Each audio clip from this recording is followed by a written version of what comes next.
quatrième d'une famille de 9 enfants. Et mes parents ont démarré une entreprise en 1944, puis ils ont élevé leurs 9 enfants avec les revenus que procurait cette petite entreprise-là. On n'était pas riches, on n'était pas une famille aisée, mais on ne manquait de rien. Puis, il y avait une priorité pour mon père et ma mère, c'était l'éducation. Il fallait qu'on étudie. Alors, c'était une priorité. Et de fait, tous les enfants ont étudié. Moi, j'ai mal tourné, je suis dans l'administration. Les autres sont en génie et en médecine, et dans les soins infirmiers, l'administration publique. Alors, je suis devenu comptable agréé. C'est parce que mon cousin, Paul Simard, était comptable agréé, puis je l'admirais, et puis je voulais, j'aime ça. Mais finalement, j'ai pratiquement pas exercé ma profession de comptable agréé. J'ai travaillé 2 ans pour Pricewaterhouse comme comptable. Ensuite, je suis parti en Europe. L'Europe, ça, c'était l'idée de s'ouvrir un petit peu sur le monde. Alors, je me suis inscrit à l'ISA. J'ai été un petit peu téméraire, parce que je fais une demande d'admission à l'ISA, puis on dit, M. Grimard, il faudrait que vous veniez en France pour faire les tests écrits. Je n'ai pas le moyen d'aller en France pour les tests écrits. Ils m'ont envoyé quelqu'un à Québec. On était 2. Alors, j'ai fait l'examen écrit à Québec. J'ai été réussi. C'était une grande école, l'Institut supérieur des affaires. Et c'est sur concours, exclusivement. Sur 2000 demandes, ils prennent à peu près 30, 40 étudiants.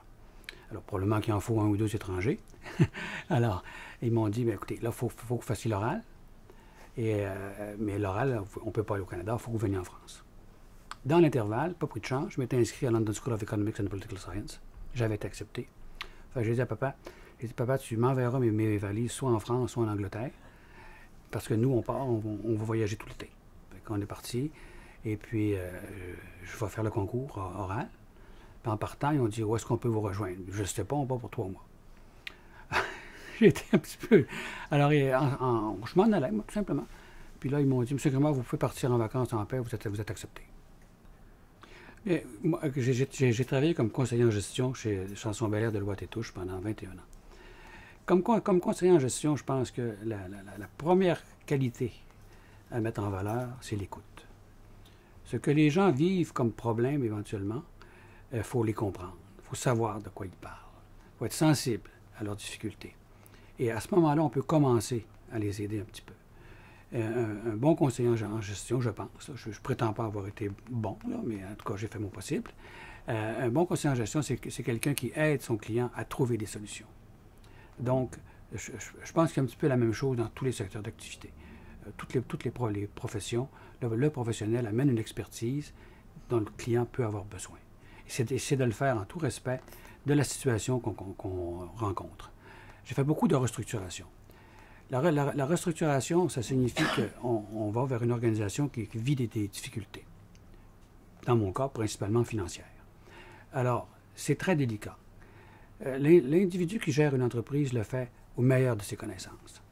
Et il subit une difficulté passagère qui peut être assez grave et mettre l'entreprise en péril. Et sa famille aussi. Évidemment, et sa famille. J'ai vu des cas dramatiques, ça va de soi. Alors, si on veut aider, il faut se mettre à la portée des gens. Il ne faut pas arriver là, grand seigneur, et voici, moi, je connais tout, je sais tout. D'abord, on n'a pas d'expertise dans tous les domaines. On a une expertise donnée, mais mon expertise, moi, est en finance et en administration. Alors, c'est de mettre ça à profit pour l'individu, pour l'aider à retrouver la rentabilité. La rentabilité, les gens voient ça comme un objectif, mais c'est souvent beaucoup plus une contrainte qu'un objectif. Une entreprise qui n'est pas rentable disparaît. Alors, c'est très grave. Par contre, le profit pour le profit, je ne connais pas d'hommes d'affaires ou de femmes d'affaires qui ont ça comme unique objectif. Ils ont souvent l'objectif de bien gérer leur organisation, de croître, de donner une bonne qualité de vie à leur personnel. Et c'est souvent comme ça, d'ailleurs, que le succès arrive. Le one-man show, pour employer l'expression populaire, c'est de moins en moins vrai. Oui, écoutez, moi j'ai quitté la région à 2 reprises, puis je suis revenu, parce que je suis vraiment un provincial, comme diraient nos amis français. Mais j'ai commencé ma carrière chez Pricewaterhouse. Ensuite, je suis allé en Europe. En revenant, je suis revenu ici à l'Université du Québec à Chicoutimi.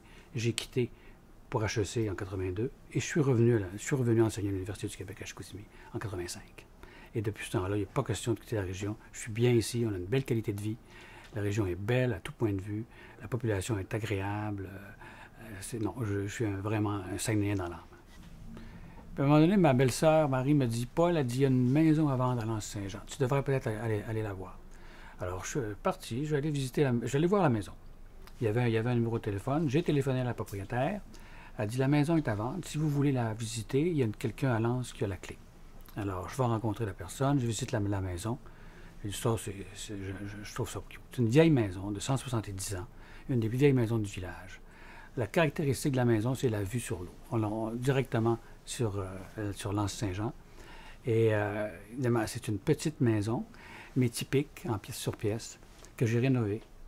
Et pendant toute ma carrière, en fait, là, ça fait 24 ans que j'ai la maison. Et je l'ai rénovée. Moi, j'ai démoli et des artisans de Petit-Saguenay l'ont refait. Puis ils l'ont refait en respectant le style de la maison. Et puis ça, c'est mon havre de paix. Moi, je me suis marié en 1971. Ça, c'est un premier mariage. Un premier mariage, effectivement. Et ma fille, Geneviève, est de ce premier mariage-là. OK. Alors Geneviève, elle a quel âge maintenant? 34 ans. Elle fait quoi? Elle est psychologue. Elle est psychologue à la commission scolaire de la Jonquière. Okay. Puis elle a un garçon, mon petit-fils, Thomas. Bon, ça, la joie d'être grand-père. La joie d'être grand-père. Qu'est-ce que je ça peux change? vous dire que... Alors, ça, j'ai l'impression qu'on retourne un petit peu à l'enfance. On devient un petit peu gaga. Mais c'est une joie. Puis je pense que je vis plus la croissance de mon petit-fils que j'ai vécu celle de mes enfants. Je travaillais tout le temps à ce moment-là. Mais c'est un beau cadeau dans la vie d'avoir un petit enfant. J'espère en avoir d'autres d'ailleurs. Moi, je rêvais avec mon garçon d'aller faire en pout-pout sur l'Anse-Saint-Jean me promener le dimanche, entre autres. Malheureusement, je n'ai jamais pu réaliser ce rêve-là parce que j'ai perdu mon garçon. Mais à un moment donné, à ma retraite, là, j'ai vu un bateau qui arrivait. J'ai dit, ça, c'est mon bateau. Alors, je suis allé voir le monsieur. Il dit, vous êtes intéressé à mon bateau? J'ai dit, oui. Il dit, est-ce que vous voulez le visiter? Alors, j'ai visité le bateau. Le lendemain, il est revenu me voir. J'ai dit, c'est fait où, ce bateau-là? Il dit, c'est fait à Halifax. J'ai dit, on peut-y aller? Il dit, oui. Ben, j'ai dit, demain matin, on part pour Halifax. Je suis allé à Halifax. J'ai rencontré M. Rossborough, le propriétaire de l'entreprise. Il m'a tout fait visiter. Il m'a fait essayer des bateaux. Il m'a expliqué. C'est la deuxième génération de construction de bateaux. Et je n'ai pas acheté, évidemment. C'était beaucoup trop rapide. Mais quand même, il m'a expliqué. Puis il a regardé un petit peu le choix de moteur que je pouvais avoir. Puis tout ça. Finalement, en revenant, j'ai fait mes calculs. Et j'ai commandé le bateau. L'eau, l'immensité du fleuve m'inspire beaucoup. J'aime ça. C'est une évasion extraordinaire.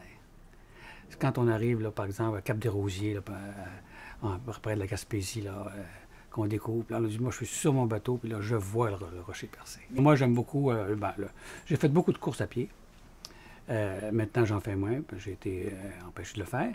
Mais du vélo, j'ai commencé le golf à ma retraite. Je ne suis pas très bon, mais je trouve que c'est un beau sport quand même, là, pour les retraités. L'hiver, je fais du ski alpin. La lecture, j'adore lire. Moi, j'aime beaucoup, à peu près tout, là, les romans, essentiellement les romans, mais aussi des livres d'histoire. Le cinéma, j'aime bien le cinéma, la musique. J'avais la belle-mère de mon frère était une musicienne, puis elle m'a initié un petit peu à la musique classique. Je ne connaissais pas ça.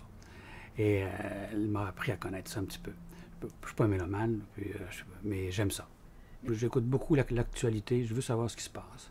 Et évidemment, au niveau fédéral, au niveau provincial, mais au niveau municipal aussi. Et au niveau municipal, ça me préoccupait de voir que, finalement, là, contrairement à ce que les gens disent ou voient ou perçoivent, ça, à mon point de vue, ça n'allait pas aussi bien qu'on pouvait le dire. Et à un moment donné, je rencontre une connaissance et je lui dis, écoute, Jacques, j'ai un peu de disponibilité, si je peux vous donner un coup de main. C'est un groupe qui avait commencé effectivement à s'organiser pour faire opposition, disons ça comme ça, à l'administration en place. Et je dis, je peux vous donner un coup de main, ça me ferait plaisir de le faire. Alors il dit, écoute, on a une réunion mardi prochain, si tu es disponible, viens nous rencontrer. Bon, alors je suis allé, j'ai écouté ce que les gens avaient à dire, et à un moment donné, j'exprime mon point de vue. On trouvait ça peut-être un peu raide. Je trouvais qu'on ne se préparait pas suffisamment concrètement pour une campagne électorale, et j'en ai fait mention. Et ils m'ont réinvité à la réunion suivante. Je suis allé, et là, on a discuté. On m'a demandé de chercher des candidats, de les aider à chercher des candidats avec Jacques Pelletier. Alors, c'est ce qu'on a fait tous les deux. On a fait beaucoup de contacts et on a trouvé effectivement des candidats pour les différents districts, pas tous, mais on a commencé à en trouver quelques-uns. On a fait beaucoup de contacts au niveau de la mairie. Et à un moment donné, les gens m'ont dit, Paul, pourquoi toi tu ne réfléchis pas? Oh, grande question. Je n'ai jamais pensé faire une carrière active en politique. Comme vous dites, j'étais à la retraite, puis j'appréciais beaucoup le temps que j'avais.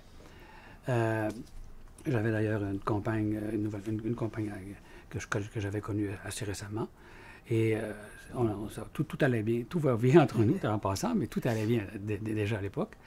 Et parlait à ma fille, elle a dit, papa, moi je vais perdre mon père, mon petit-fils va perdre son grand-père, un bout, là, si jamais tu fais une campagne et tu es élu. Alors, j'ai réfléchi et à un moment donné, j'ai fait une erreur grave, très grave. Radio-Canada m'ont téléphoné, ils m'ont dit, M. Grimard, accepteriez-vous qu'on vous rencontre? Bon, j'ai dit, dans le fond, je suis un citoyen comme les autres, s'ils veulent me rencontrer, je vais le faire. Je suis allé. Et ils m'ont posé la question si, effectivement, je songeais à aller en politique municipale, à titre de candidat à la mairie. J'ai dit, je vais y réfléchir. Ouh là là. Le lendemain matin, là, j'étais bombardé.